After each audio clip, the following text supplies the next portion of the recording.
Okay, I wanted to hop on here real quick just to answer some questions that I've been getting here the last couple weeks, actually all season here. With our commodity prices the way they are, it's tough to make these decisions to go spend more money on our crop. So I wanted to share out of the PFR book. So this is the PFR book for 2024's results. Obviously we won't have this year's till after harvest, but these are tried and true practices. I'm only going to share with you the PFR proven strategies, meaning they have had a positive ROI running at least 3 years in a row. So I'm going to share those, try to keep my opinions out of it, and just share with you the proven success strategies. So we're going to start with corn. The first one is, this is a 4-year multi-location fungicide timing return on investment. At what stage are we supposed to spray our fungicide for the best ROI? V10, you have a 99-cent positive ROI. R1, you have a $19.32 positive ROI. After R1, you go to R2, R3, R4, it starts going down as actually having a negative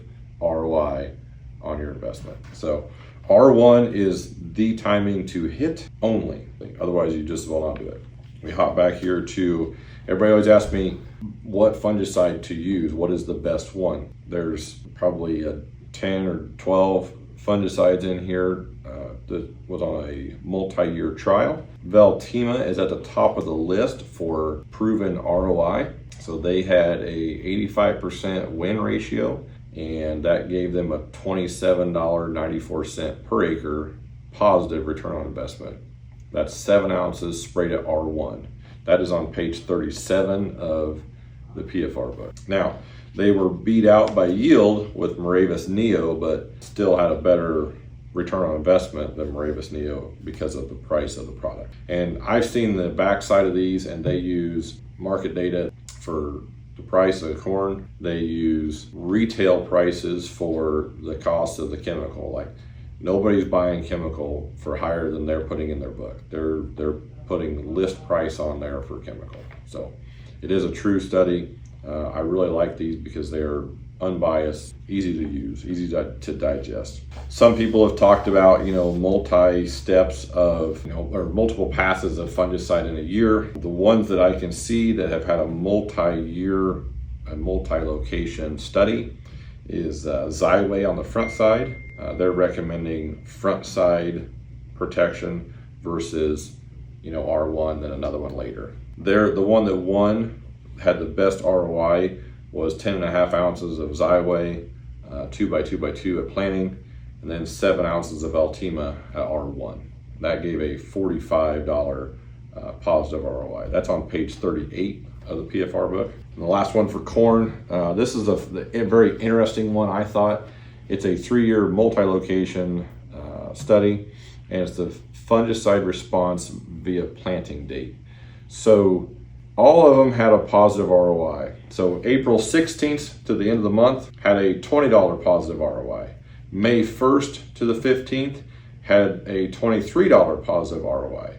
May 16th to the 31st, so the last half of May, actually had a $39 positive ROI. So what it's saying here is later planted corn actually has a better return on investment on fungicide application than the early planted corn. Still positive, still worth doing, but don't write off those later planted corn acres simply because they're later planted, because they sometimes can have the most positive ROI on your application. We are going to switch over here to soybeans, and like I say, that was on page 40 in your PFR book. So if I switch over to soybeans, the timing on soybeans is R3. If you do it at R2, you're losing $4. You do it at R4, you're losing $3.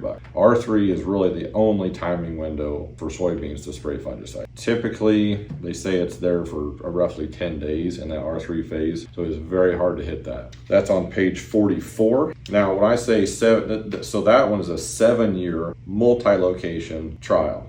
So over 7 years, you're gonna lose money if you spray fungicide before or after R3. And this is over at least 20 some locations throughout the country, throughout the Corn Belt here. So this is a really good study. Products for fungicide, 𝐼's top is at the top of the list here. It's on page 57 if you want to go look there. They actually won the bushels and won the ROI. Their ROI on 𝐼's this top is $48 an acre positive ROI. That's on page 57. Fungicide with insecticide timing, they did a separate one, still came in R3, basically the same results as the last one. And once again, the planting date by fungicide response, April has a positive of $4, May positive of $5, June had a positive of $21. So late planted soybeans, it's saying it's a big bump to spray fungicide on those late planted soybeans. So don't write off those late planted acres because those sometimes have the most positive ROI. Now, here's the only part of the deal that's going to be my opinion. This year we have southern rust, terrible.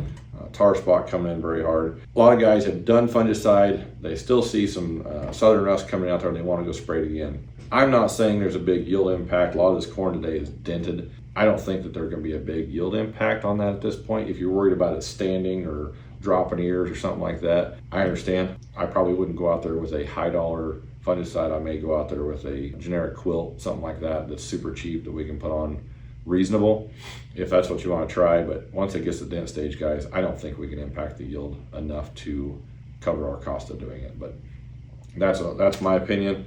I don't know that. I've never seen southern rust this bad. Maybe other parts of the world, or maybe other people will be better versed at that than I am. But that's my opinion. So thanks for your time. I hope you enjoy it.